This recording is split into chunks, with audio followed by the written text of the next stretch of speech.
इमरान खान साहब का ये अच्छा फैसला है, प्रेशर बिल्डअप किया वो पीछे कर लिया। अब दोबारा 6 दिन बाद दोबारा अगर ये मुतालबा पूरे नहीं हुए तो दोबारा से नई तरीके से आएगा खान साहब। अगर इधर आता है इधर बैठ जाता है तो कुछ भी नहीं होना था, इधर बैठ जाना था, इससे ज़्यादा क्या होना है, कुछ भी नहीं।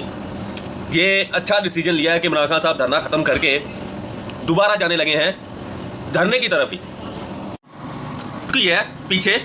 और इमरान खान साहब ने 6 दिन का जो वक्त दिया है वो सुप्रीम कोर्ट की तरफ से जो कमेटी मुज़ाकरात कमेटी तैयार की गई थी उनके ज़रिए डील हो चुकी है और 6 दिन का वक्त है। 6 दिन के अंदर अंदर इन्होंने इलेक्शन तरमीम ऑर्डिनेंस बिल पास करवाना है और ये कुछ मामला अपने निपटा के फौरी इलेक्शन की तरफ जा रहे हैं। उन्होंने अभी अनाउंसमेंट की है कि 6 दिन का वक्त है, सिर्फ 6 दिन का वक्त कि इलेक्शन कराए जाएँ। दो मुतालबात हैं, फौरी इलेक्शन और असम्बली डिज़ोल्व, और कोई मुतालबा नहीं है। और शायद इमरान खान साहब ने धरना ख़त्म कर दिया कि और 6 दिन का वक्त मिला है न्यूट्रल की तरफ से, देखते हैं क्या